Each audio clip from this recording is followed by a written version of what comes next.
The Irish food industry has grown. It has built stone upon stone, if you like, in a very solid way.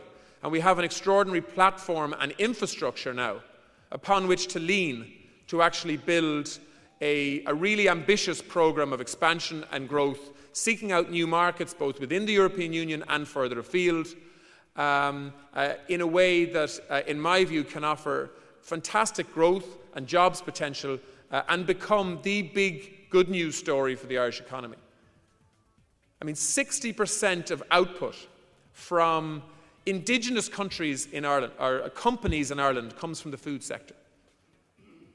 Last year we saw an 11% growth in food exports out of Ireland, up to almost 8 billion euros.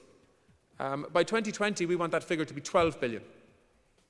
To put it really simply, Ireland as an island of 6 million people produces enough food for 36 million people. By 2020 we want that figure to be 50 million people. And when you consider that world population is growing by 1.5 million a week at the moment, you begin to realize that actually the contribution that we want to make towards feeding the world's population is actually a very modest one, even if we meet all of our targets in Food Harvest 2020. And so the next question you have to ask yourself is, well, what segment of the market are we actually targeting as a country?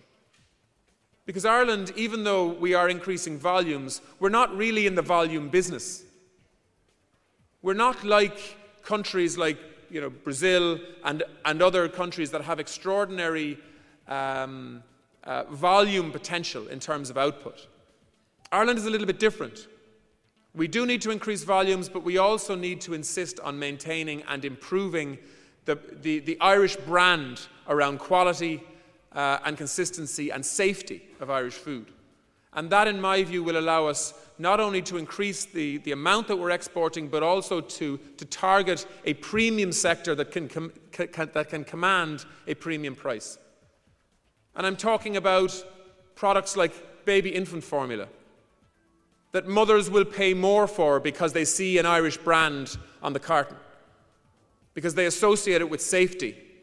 And so price isn't the main driver when you're talking about feeding an infant. 16% of all infant formula consumed in the globe at the moment is produced in Ireland. 16%.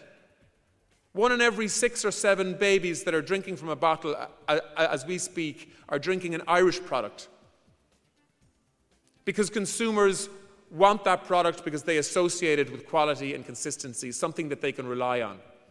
If you look at a market like China that has a 20% growth rate in demand for infant formula year on year at the moment, there is extraordinary potential for Ireland to expand into that market because of the brand that we have there. At the moment, New Zealand are taking advantage of that.